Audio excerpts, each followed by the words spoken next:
Okay. Tuloy natin yung, 'di ba nakagawa na tayo ng USB bootable gamit ang Windows.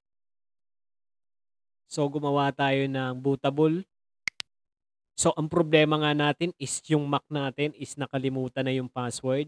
So, hindi tayo pwede mag-create dito ng Mac, USB bootable dahil nga hindi natin ma-access yung system.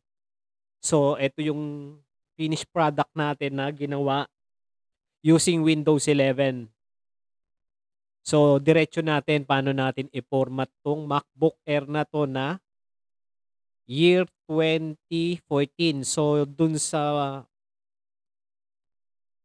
paggawa ko nito, in-explain ko kung paano niyo makukuha yung mid-year nito kasi nga lahat naman ng Mac product merong serial number diyan sa baba. So, dinemo ko naman yon. So, papakita ko na lang din ulit kung ano yung sinasabi ko. So dito makikita nyo naman yung serial number.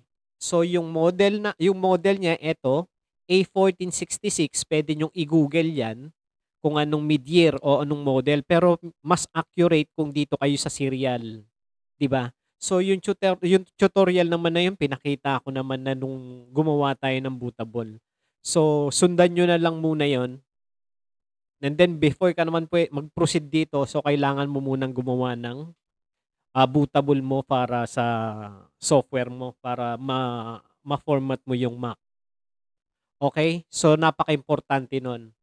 So, eto is, na-check ko na is 2014. So, ang pinaka-last OS niya is Big Sur. Yung ginawa natin, eto yon. So, eto yon Big Sur. Eto yung kinreate natin nung gumawa tayo ng bootable USB. Okay? So, eto naman yung, asa na ba?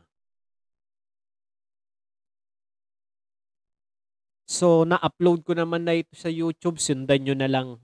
Ito yung title nung ginawa nating bootable USB, Windows 11 to Mac OS. Okay? So, proceed tayo. So, pasensya na kayo sa camera ko, medyo malabo. So, first, syempre, i-ready nyo na. So, kailangan naka-plug tayo, nakasaksak yung charger para safe. And then, ilagay na natin yung USB. Okay? And then, totally shutdown natin yung Mac. Totally shutdown ha.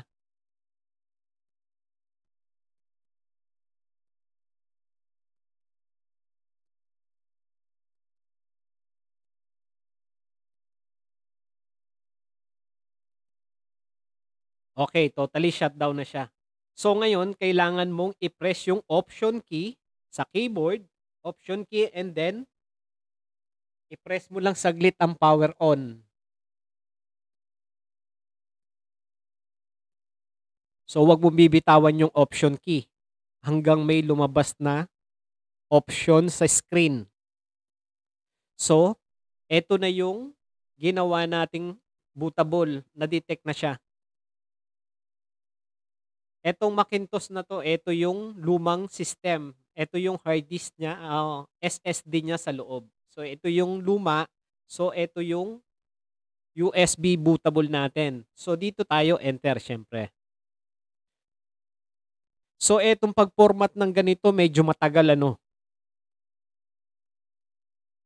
Mga around, sabihin na nating almost 1 hour ang pag-format nitong mga ganito. Pero yung mga bagong laptop siyempre mabilis. Of course, this one mabagal din talaga 'to, MacBook Air. So, yung mga Pro model mabilis talaga 'yon. 'Yun nakukuha at least mga 30 minutes lang natatapos. So, eto kailangan lang ng tiyaga. Ang bagal talaga mag-boot. So, hintayin lang natin. Papakita ko sa inyo from the start hanggang sa huli para at least hindi kayo maligaw. Step by step na 'to ha. And then yung na-explain ko pala yung about sa EFI nandun din kung ano ibig sabihin ng EFI. Kasi kapag naka-EFI ang MacBook o ang MacBook Pro o MacBook Air, hindi ka puwedeng mag-proceed sa ganitong option. May parang padlock kayong makikita. So, EFI ang tawag do'n, EFI firmware password. So, pakita ko sa inyo. EFI,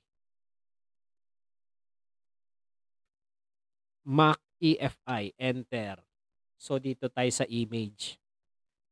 So, eto yung sinasabi ko sa inyo. Hindi ka makakapag-proceed.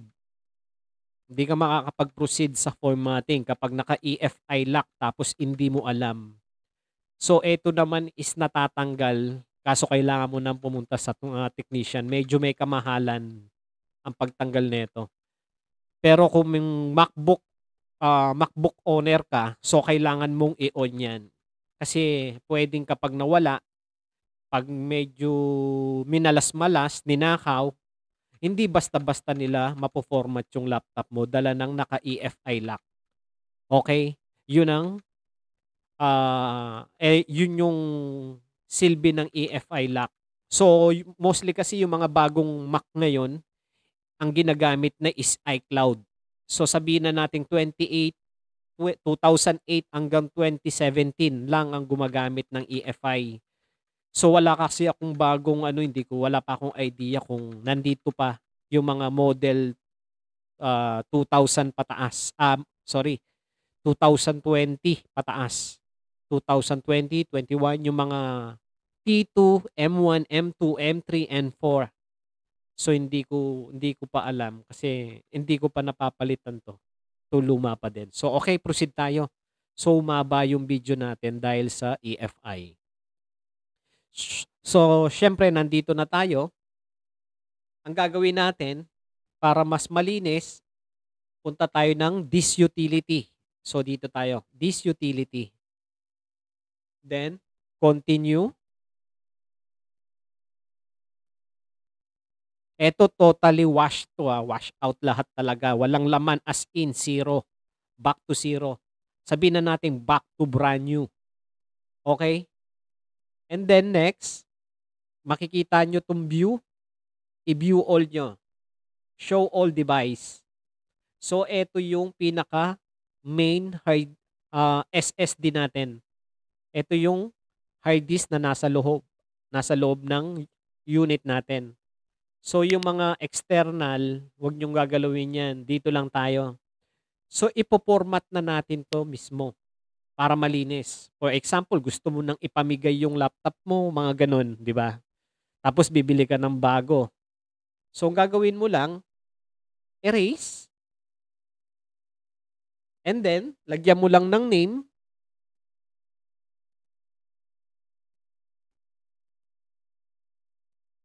tapos,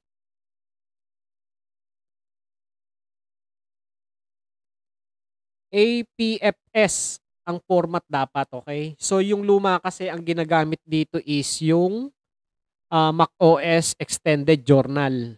Pero ngayon, APFS na.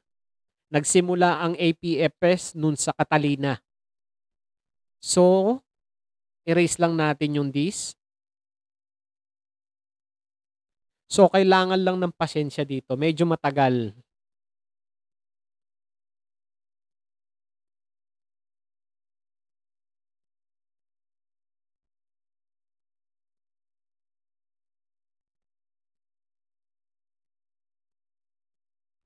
And then susunod natin video, papakita ko sa inyo kung paano nating i-upgrade to sa mas mataas. So, Big Sur siya, gawin nating Monterey, Ventura, isa-isain natin hanggang saan tayo makaabot. Kung saan siya pwedeng tumakbo ng maganda. So, done. After nun, mag-X lang tayo dito. And then, install na natin yung macOS Big Sur natin. So, ito yung ginawa natin bootable.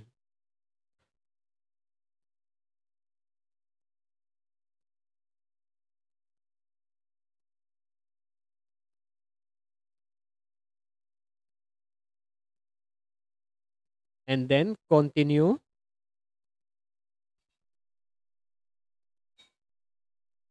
Agree. Agree ulit.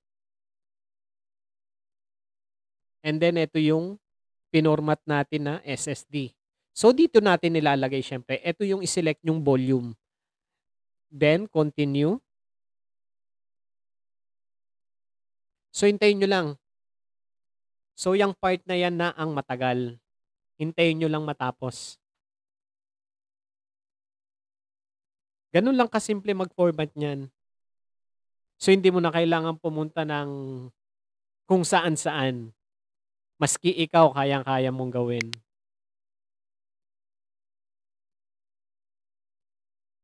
Lalo na yung mga model na pala na ano na mga bago, yung mga model 2019 pataas.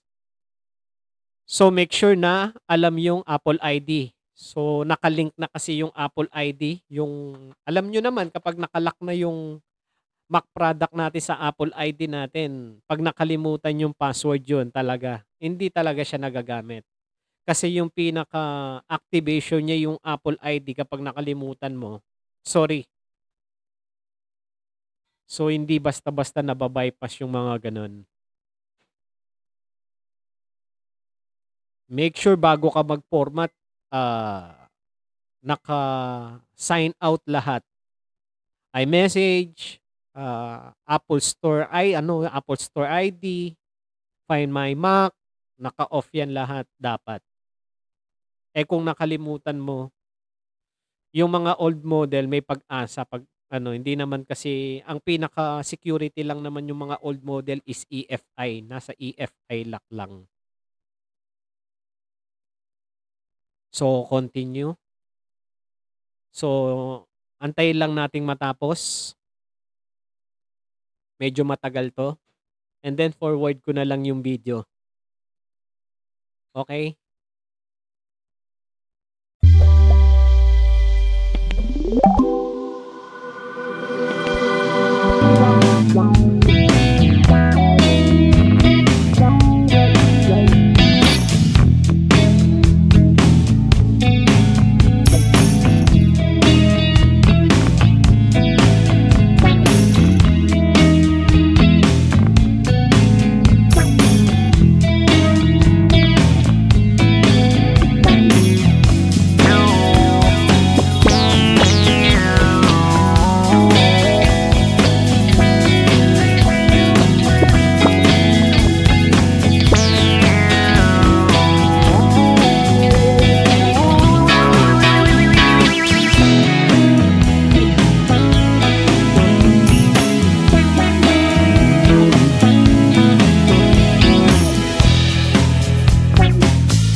White.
Okay.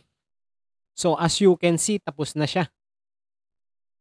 So, kailangan lang natin ng maghintay. So, sadya talagang matagal dahil luma na, mabagal.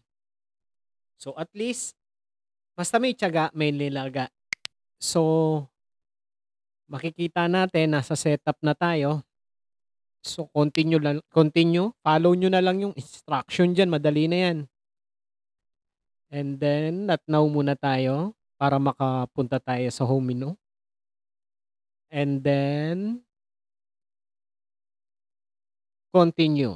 Huwag muna tayo mag-connect sa Wi-Fi.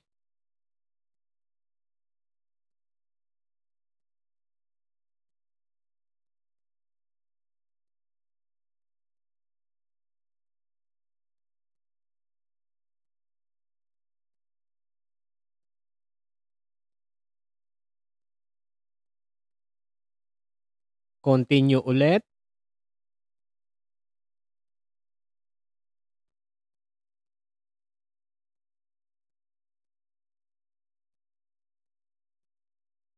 And then, not now. Set up later. Skip muna tayo dito. So, agree.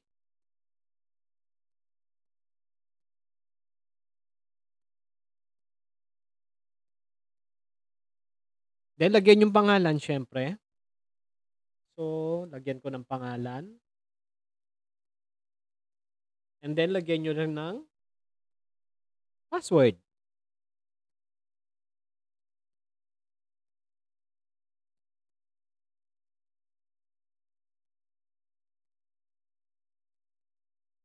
Continue.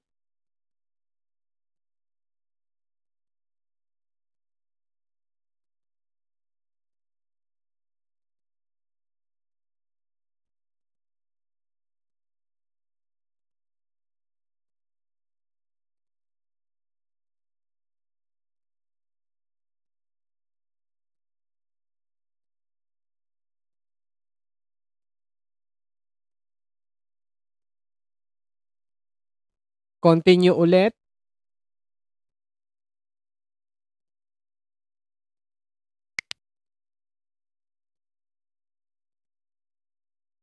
So, yung mga swerte dito, yung mga merong MacBook Pro na mga 2012 pataas.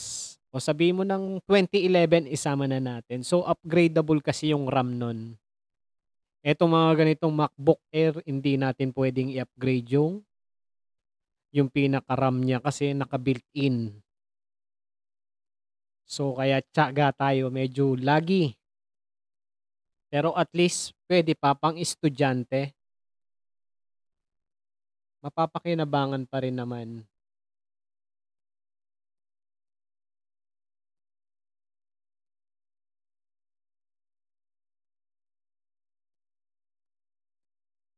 Continue ulit hanggang sa makapunta tayo sa home menu.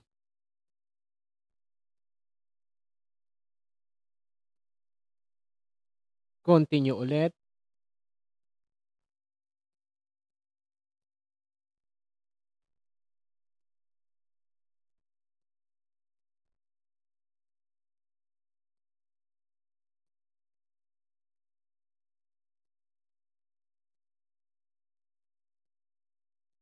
So, eto try natin ng mas mataas pa na version. So, hanggang Big Sur lang to. Try ko kung gagana siya. Teka, tignan natin yung Mac OS version lineup.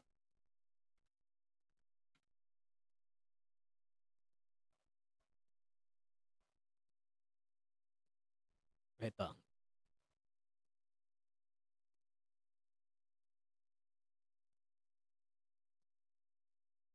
So, nandito tayo sa Big Sur. Monterey, try natin lagyan ng, tignan natin kung kakayanin niya Ventura.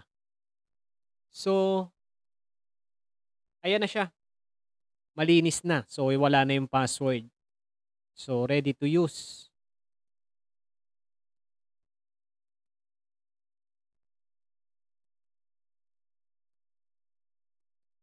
O, 'di ba?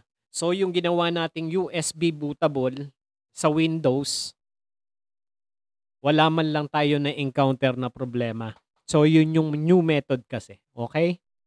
So, sige hanggang dito na lang yung video, hanggang sa susunod. So, may susunod tayong video yung ano naman, yung paano i-upgrade yung MacBook Pro na 2011 model. So, kasi yung 2011 na yun is high Sierra. So, ang dami ng hindi gumagana like yung mga maski browser na ayaw na. So, kailangan na siyang may update. At least try kong ma-update Monterey.